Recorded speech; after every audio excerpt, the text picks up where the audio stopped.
سب سے پہلے آپ کو براہ راست لیے چلیں گے اسلام آباد، جہاں پر وزیر مملکت پیٹرولیم مصدق ملک اس وقت پریس کانفرنس کر رہی تھی، تو میں نے سوچا میں آپ کے سامنے حاضر ہو جاتا ہوں اور جو صورتحال ہے وہ آپ پہ واضح کر دیتا ہوں۔ میں نے 1-2 دن پہلے بھی مختلف جگہوں پہ یہ کہا، لیکن آج میں عوام کے سامنے یہ مقدمہ رکھنا چاہتا ہوں۔ یہ کاغذ ہمارے جتنے صحافی دوست بیٹھے ہیں میں سب کو دے چکا ہوں۔ اس کے علاوہ میں نے درخواست کی ہے اگر پاسبل ہو کہ وہ یہ جو کاغذ ہے اس کی ایک کاپی لے کے اسکرین کے اوپر فلیش بھی کر دیں۔ یہ کاغذ میں آپ کو اس وجہ سے دے رہا ہوں کہ اس کے ذریعے ٹرانسپیرنسی پیدا ہوگی اور آپ ہمیں اکاؤنٹیبل کر سکتے ہیں۔ اس کاغذ کی موجودگی میں آپ آ کے ویریفائی کر سکتے ہیں کہ یہ جو کاغذ میں نے آپ کو دیا ہے یہ درست ہے یا نہیں ہے۔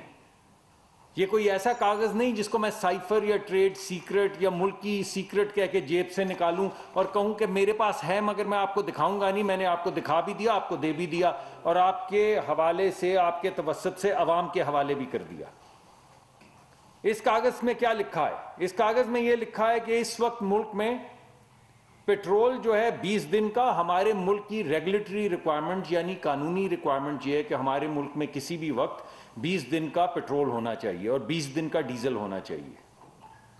آج کی تاریخ میں ہمارے ملک میں 20 دن کا پیٹرول موجود ہے۔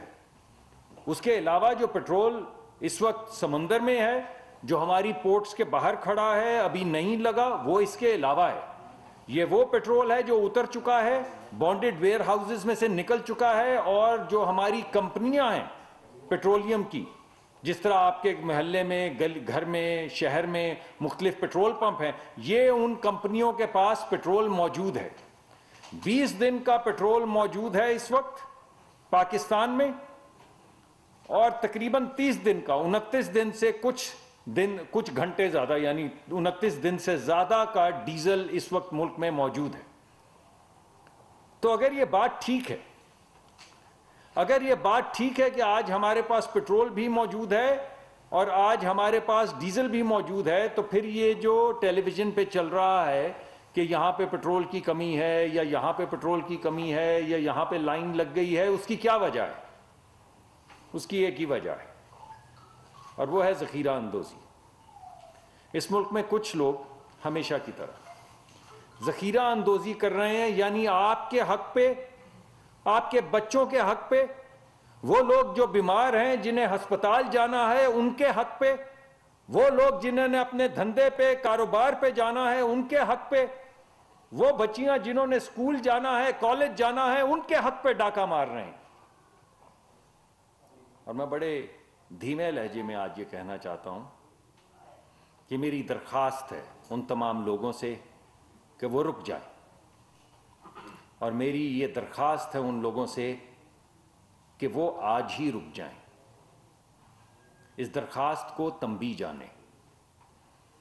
ریاست وہ مضبوط ہوتی ہے، ریاست ماں بھی ہوتی ہے، ریاست کو شفقت بھی کرنا ہوتا ہے، اور ریاست کو عوام کے تحفظ کے لیے سختی بھی کرنی پڑتی ہے، اسی لیے اس کو ریاست کہا جاتا ہے۔ تو جو میں آپ کے سامنے درخواست کے طور پہ پیش کر رہا ہوں، اس کم کو زیادہ جانیے، اس کو تنبیہ جانیے۔ آپ یہ بند نہیں کر پائیں گے، آپ ذخیرہ اندوزی نہیں کر پائیں گے، آپ لوگوں کے حق پہ ڈاکہ نہیں ڈال پائیں گے۔ یہ ہمارا ریزالو ہے، اور اگر آپ کریں گے تو آپ کو اس کو بڑے سخت کانسیکوینسز بیئر کرنے پڑیں گے۔ ہم آپ کے لائسنسز منسوخ کر دیں گے۔ آپ جو 4-5 دن کے لیے فائدہ اٹھانے کی کوشش کر رہے ہیں، اس کے نتیجے میں آپ کا کاروبار چلا جائے گا، اور پھر آپ اسی طرح پریس کانفرنسز کرتے پھریں گے۔ جیسے میں آج آپ کے سامنے حاضر ہوا ہوں اور درخواست کر رہا ہوں، اسی طرح آپ یہاں بیٹھ کر پھر اس وقت بلک رہے ہوں گے کہ دیکھیں ہمارے کاروبار، دیکھیے ہماری تنظیم۔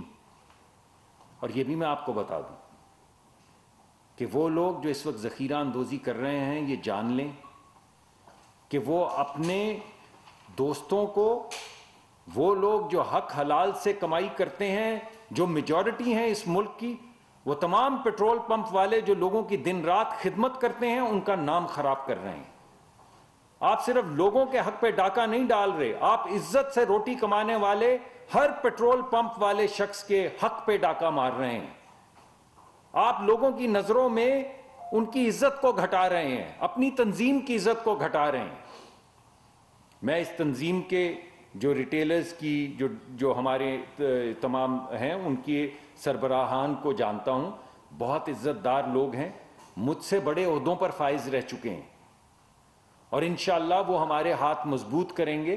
ابھی میں یہاں سے نکل کے ان سے بات کروں گا, ان کو درخواست کروں گا کہ میجورٹی ہمارے ساتھ, میجورٹی کیا 90% لوگ, سب لوگ عزت سے کام کرتے ہیں اور حق حلال کی کمائی کماتے ہیں, سارا دن پیٹرول پمپوں پہ آپ کی خدمت کرتے ہیں, مگر چند لوگ صرف 2 یا 3 دن کی ہیرا پھیری کرنے کے لیے ذخیرہ اندوزی کرنے کی کوشش کر رہے ہیں. تو میں دوبارہ سے درخواست کروں گا, بڑی ہمبلی درخواست کروں گا, رک جائیں, ابھی رک جائیں, ورنہ اگر آپ لوگوں کو تنگ کریں گے تو آپ تنگ ہوں گے. اس کے علاوہ کچھ لوگوں کا یہ خیال ہے کہ شاید پیٹرول کی قیمت بڑھنے لگی ہے, اسی وجہ سے یہ ذخیرہ اندوزی کی بھی کوشش کر رہے ہیں. کچھ ریومر ملز پاکستان میں چلتی رہتی ہیں کہ ہمارے مذاکرات ہو رہے ہیں تو پتہ نہیں تیل کی قیمت بڑھ جائے گی. ہمارے اس وقت کوئی پلان نہیں ہے تیل کی قیمت بڑھنے کا. تیل کی قیمت اپنے مقررہ وقت پہ بین الاقوامی منڈی میں جو تیل کی قیمت ہے اس کی مطابقت سے جو ہمیشہ اعلان ہوتا ہے بالکل اسی طرح ہوگا. اس وجہ سے دونوں چیزیں میں آپ کو بتا دوں, نہ تیل کی قیمت بڑھنے لگی ہے, نہ آپ ذخیرہ اندوزی کرنے والے ہیں. اگر چاہیں تو کرتے رہیں, لیکن میری درخواست یہی ہوگی کہ رک جائیں, ورنہ آپ کو نقصان ہوگا, آپ کے کاروبار کو نقصان ہوگا, اور آپ ہی کے دوست جو حق حلال سے کمائی کرتے ہیں, جو میجورٹی ہیں, آپ ان کا نام خراب کریں گے تو اس کمیونٹی کے اندر بھی آپ کا نام خراب ہوگا. بہت بہت شکریہ.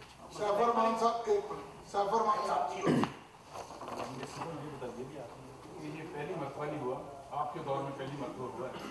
مسئلہ یہ ہے کہ اس آپ کی جو ریگولیٹری باڈی ہے, انفورسمنٹ ان کا کام ہے, ان کے پاس تو اتنی ٹیم نہیں ہے. ایک عام طور پر سمبولیکلی ہوتا ہے سر, جب ایسے واقعات ہوتے ہیں اس میں یہ کہا جاتا ہے چیف سیکرٹری صاحب کو لیٹر لکھ دیں, اس کا کوئی سر اثر نہیں ہوتا.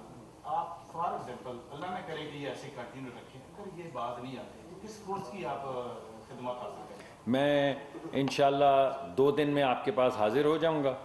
جس فورس کا میں ذکر کر رہا ہوں اتنی دیر میں وہ فورس آپ کے سامنے آ چکی ہوگی.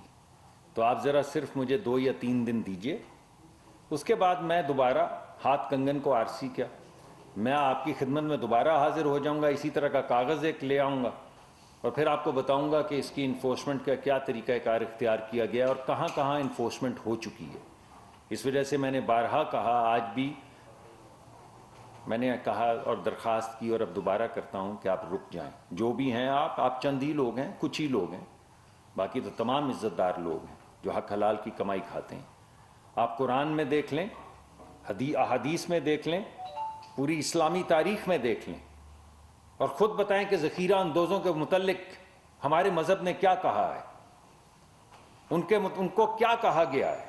تو جو کہا گیا ہے وہ اس مرتبہ ہو جائے گا. سعید صاحب گور ٹی وی سے. ملک سعید گور ٹی وی سے. سر میرا سوال یہ ہے کہ ہمیشہ جب بھی پیٹرولیم مصنوعات کی قیمتوں میں اضافے کی افواہ آتی ہے تو ملک میں قلت پیدا ہو جاتی ہے. ریگولیٹ کرنے کے لیے ایک ادارہ موجود ہے, لیکن ادارے کی طرف سے آج تک یہ نہیں سامنے آیا کہ کسی کمپنی کو کوئی جرمانہ کیا گیا ہو یا کسی ذمہ دار کے خلاف جو ہے وہ کارروائی کی گئی ہو. تو ایسا کیوں ہے؟ حکومت میں کیا کوئی ملی بھگت ہے؟ OMCs کے ساتھ لوگ ملے ہوئے ہیں کہ جو ذخیرہ اندوزی ہے اس کو روکنے کے لیے آپ کوئی ایسے میجرز کیوں نہیں لیتے کہ تاکہ آئندہ یہ اقدام نہ ہو؟ جی میں آپ کو بھی وہی کہوں گا ملک صاحب, آپ میرے دوست ہیں, کہ 2 دن ٹھہر جائیں اس کے بعد یہی بات دوبارہ کر لیں گے. 2 سے 3 دن. وزیر مملکت برائے پیٹرولیم مصدق ملک پریس کانفرنس کر رہے ہیں. پیٹرولیم مصنوعات کو ذخیرہ کرنے والوں کو انہوں نے وارننگ دی ہے کہ اگر انہوں نے ایسے اقدامات نہ روکے تو ان کا لائسنس منسوخ کر دیا جائے گا.